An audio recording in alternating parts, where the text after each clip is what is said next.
কৰোনাত ঘনে ঘনে বিভিন্ন শ্ৰেণীৰ লোকৰ মৃত্যু হৈছে, কিন্তু কোনখিনি লোকৰ বেছিকৈ মৃত্যু হৈছে, কোন বয়সৰ লোক কৰোনাত মৃত্যু হোৱাৰ সম্ভাৱনা বেছি, এই বিষয়ে আজি ICMRে বিতং তথ্য সদৰি কৰিছে। তেওঁলোকে দেখুৱাই দিছে যে ভাৰতবৰ্ষত কৰোনাত যিসকল লোকৰ মৃত্যু হৈছে তাৰে কোন শ্ৰেণীৰ লোকৰ বয়স কিমান আৰু কিমান বয়সৰ লোকৰ কিমান হাৰত মানুহৰ মৃত্যু হৈছে বিতং তথ্য। সেয়া আমি দেখুৱাম এটা বাণিজ্যিক বিৰতিৰ পিছত। কিন্তু তাৰ আগতে আজিৰ দিনটোৰ ৰাষ্ট্ৰীয় পৰ্যায়ত আটাইতকৈ চৰ্চিত বিষয়টো হৈছে কানপুৰ ঘটনা। কানপুৰত এসপ্তাহৰ পূৰ্বে বিকাশ ডুবে নামৰ এজন গেংষ্টাৰৰ ধৰিবলৈ যোৱা আৰক্ষী বাহিনীৰ ওপৰত গুলীয়াগুলি সংঘটিত হৈছিল। তাত এজন দুজন নহয় 8জনকৈ আৰক্ষী নিহত হৈছিল। ইয়াৰ পিছতে বিকাশ ডুবে সন্ধানী হৈ আছিল। বিকাশ ডুবেৰ সন্ধানত উত্তৰ প্ৰদেশ আৰক্ষীয়ে সমগ্ৰ ৰাজ্যখনত তন্নকৈ তালাচী চলাই পোৱা নাছিল। আজি বিকাশ ডুবেক মধ্যপ্ৰদেশৰ এটা মহাকাল মন্দিৰ, উজ্জয়িনৰ এটা মহাকাল মন্দিৰত গ্ৰেপ্তাৰ কৰা হয়। কিন্তু এই গ্ৰেপ্তাৰ আচলতে নাটক নেকি?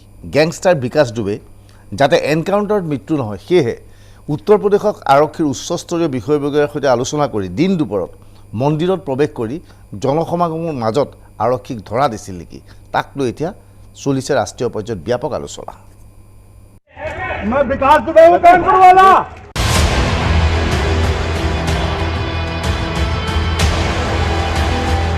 এই ব্যক্তিজনক মন কৰক।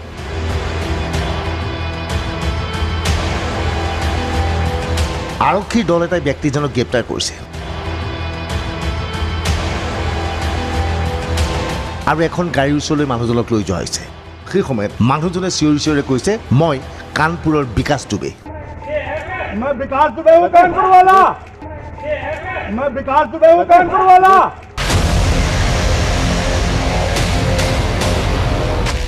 আপুনি নিশ্চয় জানিব বিচাৰিব কোন এই বিকাশ ডুবে। এইজনেই সেই বিকাশ ডুবে যিজনে কানপুৰত তেওঁৰ গেঙৰ সৈতে মিলি 8জনকৈ আৰক্ষীক গুলীয়াই হত্যা কৰিছিল।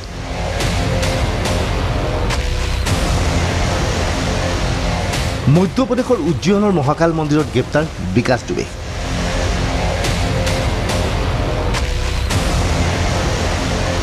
উত্তৰ প্ৰদেশৰ কানপুৰৰ গেংষ্টাৰ বিকাশ ডুবেৰ দলে 8 আৰক্ষীক গুলীয়াই হত্যা কৰিছিল।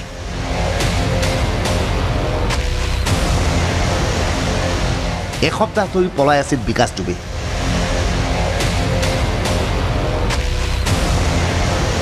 প্ৰশ্ন হৈছে, বিকাশ ডুবে চিঞৰি চিঞৰি কিয় পৰিচয় দিছে ময়েই কানপুৰৰ বিকাশ ডুবে বুলি?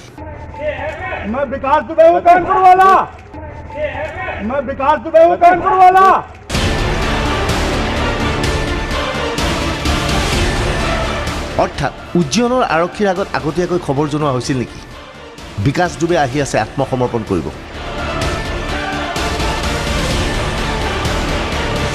তেওঁৰ ওপৰত জবৰদস্তি কৰিব নালাগে। সেইবাবেই আৰক্ষীয়ে যেতিয়া তেওঁক হেঁচা মাৰি ধৰিছিল তেতিয়া তেওঁ চিঞৰিছিল নেকি, ময়েই কানপুৰৰ বিকাশ ডুবে।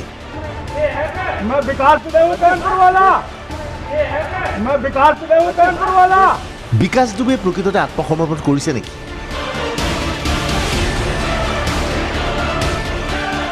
উত্তৰ প্ৰদেশ আৰক্ষীৰ পৰামৰ্শ মতে মহাকাল মন্দিৰলৈ আহিছিল নেকি বিকাশ ডুবে?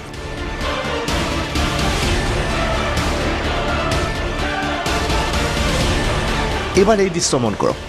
এয়া নতুন দিল্লীৰ নিকটৱৰ্তী নয়দাৰ ফিল্ম চিটিৰ দৃশ্য। এয়া এই ফিল্ম চিটিত দেশৰ কেইবাটাও টেলিভিছন চেনেলৰ ষ্টুডিঅ' আছে।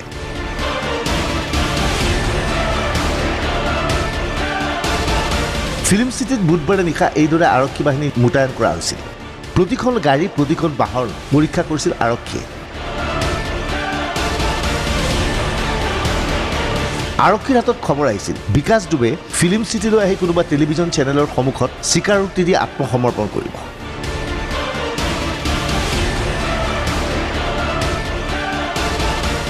এনকাউণ্টাৰৰ পৰা বাচিবলৈ জনসমাগমৰ মাজত কাৰ্যত ধৰা দিলে বিকাশ ডুবে।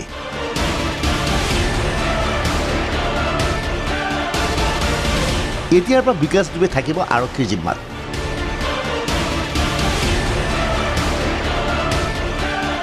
মহাকাল মন্দিৰত বিকাশ ডুবে পুৱা উপস্থিত হয়, ভগৱান মহাকালক পূজা দিয়ে।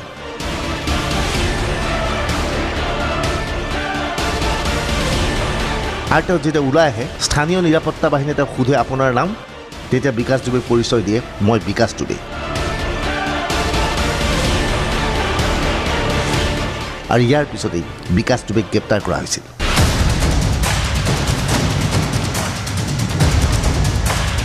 এনেধৰণৰ খবৰ ওলাইছে যে উত্তৰ প্ৰদেশ আৰক্ষীৰ শীৰ্ষ বিষয়াই বিকাশ দুবেক নিৰ্দেশ দিছিল যে মুকলি স্থানত জনসমগমৰ মাজত তেওঁ আত্মসমৰ্পণ কৰিব লাগে, অন্যথা এনকাউণ্টাৰত তেওঁৰ মৃত্যু হ'ব।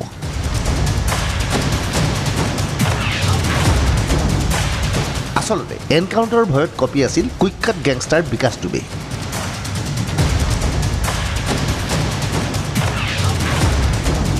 বৃহস্পতিবাৰে পুৱা এনকাউণ্টাৰত নিহত বিকাশ দুবেৰ 2 সহযোগী।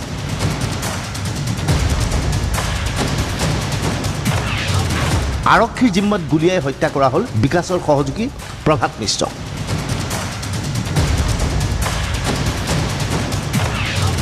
এই স্থানলৈ মন কৰক, আৰক্ষীয়ে দাবী কৰে তেওঁলোকৰ জিম্মাত থকা প্ৰভাত মিশ্ৰক আন এক আৰক্ষী থানালৈ পুৱা 5-6 বজাত লৈ যোৱা হৈছিল। বাটত হঠাৎ গাড়ীখন বেয়া হ'ল। সেইখিনি সময়তেই প্ৰভাত মিশ্ৰই আৰক্ষীৰ পৰা পিষ্টল কাহিনী আৰক্ষীলৈ লক্ষ্য কৰি গুলীচালনা কৰে। কিন্তু আৰক্ষী বাহিনীৰ সদস্যকেইজনে বুলেট প্ৰুফ জেকেট পিন্ধি আছিল বাবে গুলী নালাগিল, গুলী লাগিল গাড়ীত।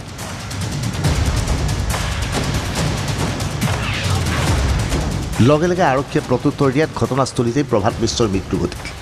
আৰক্ষীয়ে ইতিমধ্যে বুলেট প্ৰুফ জেকেটত লগা গুলীও দেখুৱাইছে ঊৰ্ধ্বতম মহলক।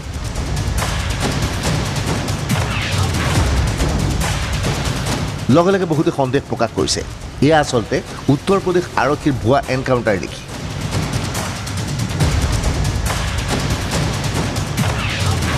আৰক্ষীৰ দাবী এনকাউণ্টাৰত মৃত্যু বিকাশৰ সহযোগী ৰণবীৰৰ।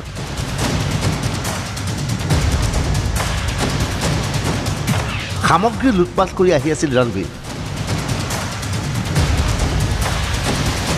এই যে মাৰুতি ছুইফ্ট গাড়ীখন দেখিছে, এই গাড়ীখনেতে ৰণবীৰ আৰু 3জন সহযোগী আহিছিল বুলি দাবী কৰিছে আৰক্ষীয়ে।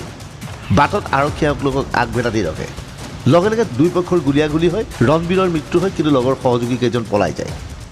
प्रभात मिश्रा ये फरीदाबाद पुलिस द्वारा गिरफ्तार करके इससे काफ़ी असलहे बरामद हुए थे और उसी क्रम में आज रिमांड पर ला करके जो है यहाँ पर काफ़ी कुछ बरामदगी हेतु लाया जा रहा था, जिसमें क्राइम ब्रांच और कई थानाध्यक्ष कानपुर नगर पुलिस STF के साथ आ रही थी और जैसा कुछ गाड़ी खराब हुई है उसका फ़ायदा उठा करके उसने जो है पुलिस पार्टी पे जो है पिस्टल छीन करके जो है फायर करने की कोशिश की और इस क्रम में कहते हैं मुठभेड़ में ये प्रभात मिश्रा घायल हुआ और जो बाद में मृत्यु घोषित किया गया है।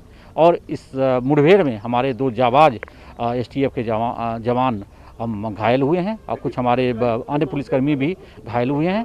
और आज इटावा जनपद में भी एक पुलिस मुठभेड़ हुई है, जिसमें 50,000 के इनामी प्रवीण उर्फ बउआ दुबे वो भी मुठभेड़ में मार गिराया गया। आज लगभग 3 बजे करीब एक स्विफ्ट डिजायर गाड़ी 4 बदमाशों ने वादी को घायल करके जाते हैं लूट लिया था और इस क्रम में जाते हैं वहाँ के SSP साहब ने हम लोगों ने सभी ने सघन चेकिंग प्रारंभ की और सिविल लाइन थाना क्षेत्र के पास जाते हैं एक मुठभेड़ हुई, जिसमें 3 बदमाश जो है देह का फायदा उठा करके भाग गए और एक बदमाश मुठभेड़ में घायल हुआ था, जो कि अस्पताल में जाकर मृत घोषित हुआ और वहाँ पर उसकी शिनाख्त प्रवीण उर्फ बउआ दुबे के रूप में हुई है। ये 50,000 का इनामी बदमाश था और हमारी कई टीमें उस पर लगी हुई थी। আৰক্ষীৰ এই ভাষ্য কোনো বিশ্বাসত ল'ব পৰা নাই। এনে অৱস্থাত বিকাশ দুবে ভালকৈ জানে আৰক্ষীৰ সৈতে মুখামুখি হ'লেই তেওঁক গুলীয়াই হত্যা কৰা হ'ব।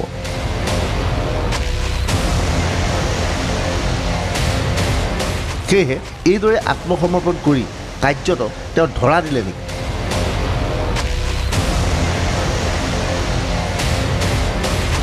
ইয়াক লৈ এতিয়া উত্তৰ প্ৰদেশত আৰক্ষীৰ মাজত চলিছে ব্যাপক চৰ্চা।